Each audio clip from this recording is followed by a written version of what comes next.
আসসালামু আলাইকুম প্রিয় ভিউয়ার্স। আশা করি ওই মহান আল্লাহর রহমতে যে যেখানে আছেন ভালো আছেন, সুস্থ আছেন। সবার সুস্থতা কামনা করে আরও একটি ভিডিও নিয়ে আসছি। তাৎক্ষণিক যে কোনো মানুষকে বশ করা কিছুক্ষণের জন্য এবং স্বয়ং গুরুমুখী বিদ্যা। তাই সবার কাছে অনুরোধ থাকবে সম্পূর্ণ ভিডিও দেখবেন। আর যদি আমার চ্যানেলটি ভালো লাগে তাহলে অবশ্যই চ্যানেলটি সাবস্ক্রাইব করে সঙ্গে থাকবেন। আজকের এই মন্ত্রটা স্বয়ং গুরুমুখী মন্ত্র, গুরুমুখী বিদ্যা। তবে এটার প্রভাব অনেক ভালো। এটা দিয়ে আপনি তাৎক্ষণিক যে কোনো মানুষকে কিছুক্ষণের জন্য বশ করতে পারবেন।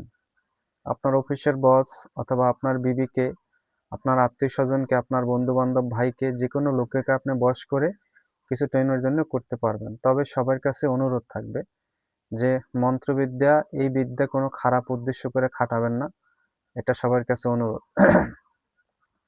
খুব সহজেই যে কোনো ব্যক্তিকে আপনি বশ করে কিছুক্ষণের জন্য তারে দিয়ে আপনার যে কোনো হাজত পূর্ণ করতে পারবেন। যে কোনো ধরনেরই আপনি করতে পারবেন। তবে খারাপ উদ্দেশ্য করে যদি খারাপ নিয়ত থাকে, যে খারাপ উদ্দেশ্য করে কর্ম, সেটা কিন্তু মারাত্মক খারাপ হবে। কেউ খারাপ উদ্দেশ্য খাটাবেন না। আর নিয়মটা খুবই ছোট নিয়ম। দয়া করে সবার কাছে অনুরোধ থাকবে সম্পূর্ণ নিয়ম শুনে তারপরে অবশ্যই কর্মটি করবেন। বশীকরণ, নজরবন্দি বলেন আর বশীকরণ বলেন, তাৎক্ষণিক ভেলকি বলেন, এই মন্ত্রটা কিন্তু সেরকমেরই কাজ করবে। এটা প্রভাব অনেক ভালো। এটা দিয়ে আপনি যে কোনো ব্যক্তিকে মুহূর্তের মধ্যেই বশে এনে আপনি তারা দিয়া কিছুক্ষণের জন্য তারা দিয়ে অনেক কিছু করাতে পারবেন। সর্বপ্রথম স্ক্রিনে খেয়াল করেন মন্ত্রটা। মন্ত্রটা হলো এই ছোট, খুব ছোট একটি মন্ত্র। এই মন্ত্রের প্রভাব অনেক ভালো। এটার নিয়ম বিধি ভালো করে শুনে নেবেন। যে কোনো শুভ মুহূর্তে, যে কোনো শুভ সময় মন্ত্রটি মুখস্থ করে নেবেন। এটি গুরুমুখী বিদ্যা। আর অবশ্যই গুরুকে প্রণাম করে, গুরুকে সালাম জানিয়ে তারপরে কাজটি করবেন।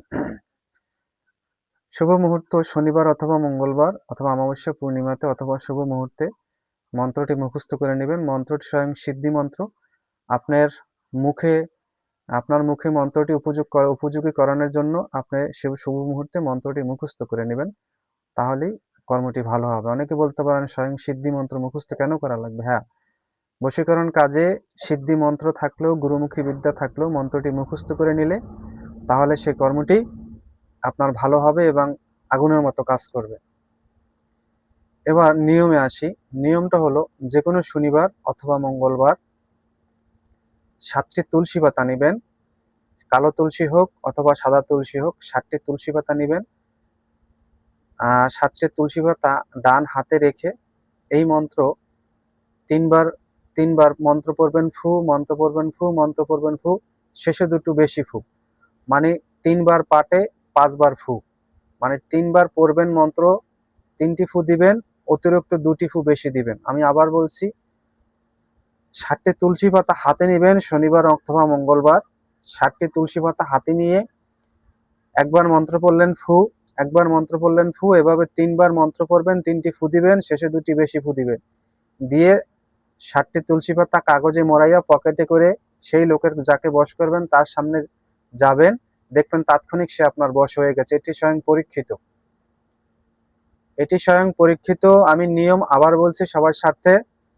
সেটা হলো 7টি তুলসী পাতা নেবেন, যে কোনো শনি মঙ্গলবার নিয়ে 7টি তুলসী পাতায় মন্ত্র পড়বেন ফু, মন্ত্র পড়বেন ফু, মন্ত্র পড়বেন ফু, শেষে 2টি বেশি ফু, মানে 3বার পাঠ 5বার ফু। তারপরে কাগজে মুড়িয়ে পকেটে করে অথবা হাতে করে কাগজে মুড়িয়ে যাকে আপনি বশ করতে চান তার কাছে যাবেন।